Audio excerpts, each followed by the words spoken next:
Then the Pharisees and some of the scribes came together to him, having come from Jerusalem. Now when they saw some of his disciples eat bread with defiled, that is, with unwashed hands, they found fault. For the Pharisees and all the Jews do not eat unless they wash their hands in a special way, holding the traditions of the elders. When they come from the marketplace, they do not eat unless they wash. And there are many other things which they have received and hold, like the washing of cups, pitchers, copper vessels, and coaches. Then the Pharisees and scribes asked him, "Why do your disciples not walk around to the traditions of the elders, but eat bread with unwashed hands?" He answered and said to them, "Well, did Isaiah prophesy of you hypocrites, as it is written, 'This people honor me with their lips, but their heart is far from me, and in vain they worship me, teaching as doctrines the commandments of men. For laying aside the commandments of God, you hold the traditions of men, the washing of pitchers and cups, and many other such things you do." He said to them, "All too well you reject the commandments of God, that you may keep your traditions. For Moses said, 'Honor your father and your mother,' and he who curses father or mother, let him be put to death. But you say, if a man says to his father or mother, 'Whatever profit you might have received from me is carbine,' that is, a gift to God, then you no longer let him do anything for his father or his mother, making the word of God of no effect through your tradition, which you have handed down, and many such things you do." When he had called all the multitude to himself, he said to them, "Hear me, everyone, and understand.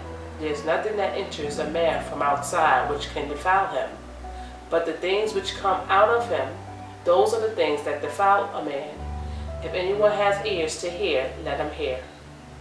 When he had entered a house away from the crowd, his disciples asked him concerning the parable.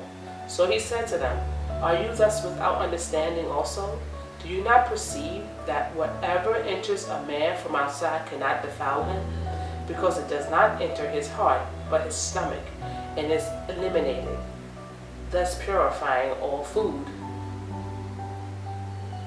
And he said, "What comes out of a man that defiles a man?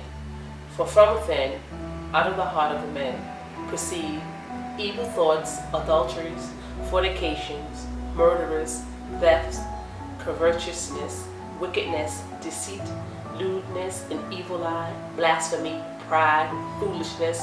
All these evil things come from within and defile a man."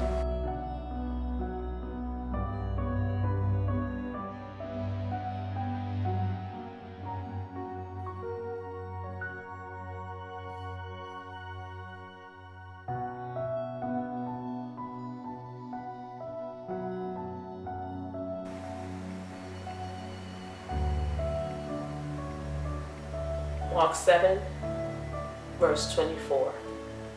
A Gentile shows her faith. From there he arose and went to the region of Tyre and Sidon. And he entered a house and wanted no one to know it. But he could not be hidden, for a woman whose young daughter had an unclean spirit heard about him, and she came and fell at his feet. The woman was a Greek, a Syro-Phoenician by birth, and she kept asking him to cast the demon out of her daughter. But Jesus said to her, "Let the children be filled first, for it is not good to take the children's bread and throw it to the little dogs." And she answered and said to him, "Yes, Lord, yet even the little dogs under the table eat from the children's crumbs." Then he said to her, "For this saying, go your way, the demon has gone out of your daughter." And when she had come to her house, she found the demon gone out, and her daughter lying on the bed.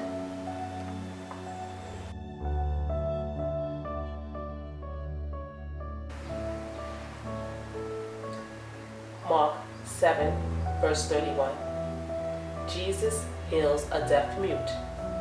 Again, departing from the region of Tyre and Sidon, he came through the midst of the region of Decapolis to the Sea of Galilee.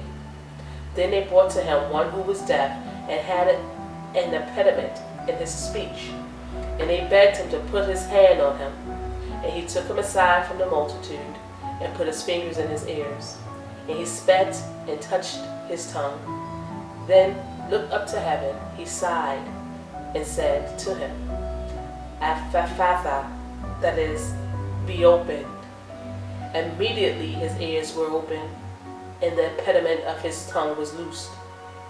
And he spoke plainly. Then he commanded them that they should tell no one, but the more he commanded them, the more widely they proclaimed it. And they were astonished beyond measure, saying, He has done all things well. He makes both the deaf to hear and the mute to speak. That was the reading of Mark chapter 7.